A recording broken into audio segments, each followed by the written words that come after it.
지난 시간에는 현저한 육체의 일이나 큰 죄의 담이 있더라도 중심 다한 회개와 함께 마음 깊이 내재된 죄성을 발견하고 버려야 함을 말씀드렸지요. 그렇지 않고 잘못에 대해 회개만 하고 죄를 짓지 않기 위해 경계만 하고 있다면 언제든 같은 죄를 지을 수 있다 했습니다. 이렇게 틀린 문제를 찾고 어디서 왜 틀렸는지 악의 모양과 죄성을 정확히 찾아내는 것이 궁구하는 것입니다. 그런데 궁구함에 있어서 중요한 것은 말씀과 기도입니다. 말씀을 기준해야 정확한 답을 얻을 수 있고 말씀을 붙잡고 기도할 때 성령님께서 도와주셔서 내가 알지 못했던 잘못도 떠올려 주심으로 하나님의 마음에 맞는 정답을 찾을 수 있기 때문입니다. 자, 이렇게 궁구하는 것 또한 계속 연습해야 합니다. 자, 자기의 죄를 하나님의 말씀에 대입하여 궁구함으로 깊은 죄성과 악의 모양을 발견하였다면 온전히 버려질 때까지 항상 기도해야 합니다. 예를 들어 나를 힘들게 하는 사람이 있습니다. 내게 찌르는 말만 하고 나를 싫어하는 것 같습니다. 그 사람을 보면 나도 모르게 긴장되고 나는 나름대로 선한 말과 행동을 하는데 상대의 마음은 바뀌지 않는 것 같습니다. 하지만 이때 상대를 탓하고 힘들어하는 생각을 내려놓고 진리에 대입하여 기도해 보십시오. 예수님께서 십자가를 지시며 어떤 사람에게도 감정 갖지 않으시고 미워하지 않으신 것을 생각하며 자신을 회개합니다. 이런 중심의 기도를 하면 성령님께서 역사하셔서 내 안에 상대를 무서워하는 것도 판단, 정죄에서 비롯된 것임을 깨닫게 해 주십니다. 어느 순간 상대가 안쓰럽고 사랑스러운 마음으로 바뀝니다. 이런 기도를 몇 주, 어떤 경우 몇 개월 간절히 올려보십시오. 단단했던 마음이 어느 순간 부드러운 마음으로 바뀌는 것을 느낄 수 있을 것입니다. 이렇게 힘써 자기를 발견하고 죄악을 버리기 위해 간절히 지속적으로 기도하면 어느 순간 틀린 문제를 정답으로 풀 수 있는 능력이 임합니다. 첫 번째 시간에 삶에서 자주 틀리고 있는 것을 찾아 그것부터 버리기를 힘써 노력하자 말씀드렸습니다.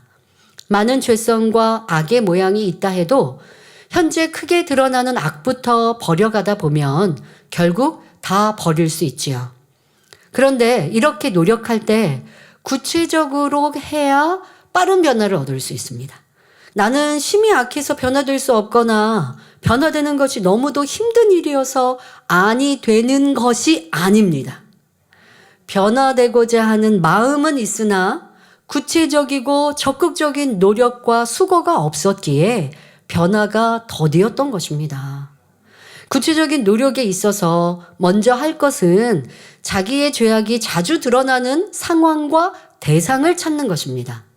자, 짜증, 서운함, 미움, 수군거림 등 현재 반복하고 있는 죄를 찾았다면 이것이 자주 나타나는 공통적인 상황과 특별히 어떤 사람에게 이런 악을 행하는지 찾는 것이 구체적인 행함입니다.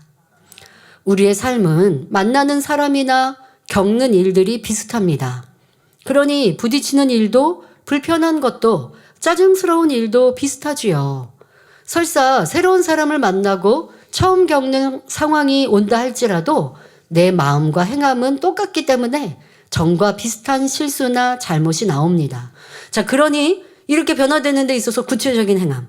내가 현재 반복하고 있는 죄악에 대해 정확히 인정하고 하루의 삶이나 최근의 일들을 돌아보면서 자주 불편하고 짜증스러웠던 일, 또 소리가 나고 힘들었던 그런 상황이 어떠했던지를 찾아내시면, 그러니까 공통적인 분모를 찾아내시면 자기를 더 돌아보고 대비하고 기도하는 데 있어서 도움이 됩니다. 자, 구체적으로 예를 들어보죠. 짜증, 혈기, 거친 말이 많은 것을 깨달았습니다. 자, 그러면 여기에서 멈추지 마시고 언제 짜증을 자주 내는지 더 궁구해 보시기 바랍니다. 자, 예를 들어 남편분들 중에 퇴근 후에 집에 돌아왔는데 아내가 식사를 늦게 차려 놓으면 짜증이 납니다. 집안이 깨끗하지 않으면 짜증냅니다. 자, 이렇게 어떤 상황에 짜증이 일어나는지를 찾아서 궁구하고 마음에 새기면서 지속적으로 기도해야 하는 것입니다. 부모님 중에는 자녀가 식사 자리에서 휴대폰을 보고 있을 때 큰 소리를 내고 짜증을 냅니다. 자, 이때 생각해보고 궁구해 보십시오. 짜증스럽게 큰 소리 내면서 자녀에게 나무란다고 자녀가 변화되지 않지 않습니까? 내 감정이 상하니 화를 낸 것이고 도리어 자녀와의 사이가 멀어지게 된 것입니다. 자, 이렇게 궁구하셔야 되는 거예요. 말의 중요성에 대해 설교를 들으면서 나는 부정적인 말이 많구나 깨달았습니다. 여기서 멈추면 안 됩니다. 깨닫고 기도도 하는데 변화 안 돼요 말하지 마시고 부정적인 말에 대해 깊이 궁구하여 어떤 상황에서 한숨을 쉬고 안 된다, 못한다 말하고 있는지 공통적인 일들을 찾아보시기 바랍니다. 예를 들어서 새로운 업무가 주어질 때 저 못해요. 안 해요. 그냥 그게 습관적으로 나오는 사람. 이걸 깨달아야죠. 또 지적을 받으면 나도 모르게 움츠러들고 또 부정적인 생각이 드는 사람도 있고 나보다 잘하고 칭찬받는 사람을 보면 주눅이 들고 비교하면서 부정적인 생각이 드는 사람도 있을 수 있습니다. 자, 그리고 여러분들이 이렇게 부정적인 나의 면들을 찾았다면 이제 기도할 때는 더 구체적이고 깊은 기도를 할 수 있게 됩니다. 자기에게 있는 악의 모양이 생활에서 어떻게 드러나는지 자주 틀리는 상황을 정립하면 구체적으로 기도할 수 있고 또 그런 상황을 미리 준비할 수 있습니다. 자, 또 우리가 악한 말이나 행동을 할 때는 사람에게 합니다. 상대가 편하고 쉬워서 그럴 수도 있고 일이나 성격에서 상대와 잘 안 맞고 불편해서 꼭 그 사람과 부딪혀지는 일도 있습니다. 또는 내가 원하는 대로 상대가 해주지 않으니 짜증나고 지적하며 무시하는 말을 낼 수도 있습니다. 하지만 이 모든 것은 다 틀리고 있는 것입니다. 그 상대와의 사이에서 드러나는 자기의 악을 인정하여 기도하고 궁구한다면 변화되는데 도움이 됩니다. 예를 들어서 회사에서 관리자의 위치에 있다고 해봅시다. 여러 직원이 있는데 어떤 사람과는 편하고 친한데 그렇지 않은 사람도 있습니다. 이것은 잘못은 아닙니다. 친한 사람도 또 그렇지 않은 사람도 있을 수 있습니다. 하지만 같은 실수에 대해 권면할 때 친한 사람에게는 그냥 넘어가고 친절히 설명하면서 친하지 않은 사람, 내가 별로 좋아하지 않은 사람에게는 짜증 섞인 목소리로 말하고 자세히 설명하지도 않는다면 이는 분명 악이지요. 우리는 진리의 사람입니다. 그러니 이러한 상황들 속에서 자기의 악을 발견하여 버려야 합니다. 공평하지 않고 치우쳐 있는 자기 자신, 짜증과 싫어하는 마음도 찾아야 하지요. 또 내가 친하지 않은 사람 왜 싫은지도 한번 생각해 보십시오. 상대가 자주 실수하여 일에 지장을 주니까 내가 상대를 좀 싫어하고 불편하고 그럴 수밖에 없지 않습니까? 라고 이유되시겠습니까? 그럴 때 생각해 보십시오. 그 실수하는 사람이 내 자녀라면 어떻게 하겠는가 생각해 보면 진리의 답이 나오겠죠. 이해해주고 포용하는 마음을 여러분들이 가져야 되는데 그렇지 못했구나 깨우치게 될 것이고 그렇게 되기 위해 기도해야 합니다.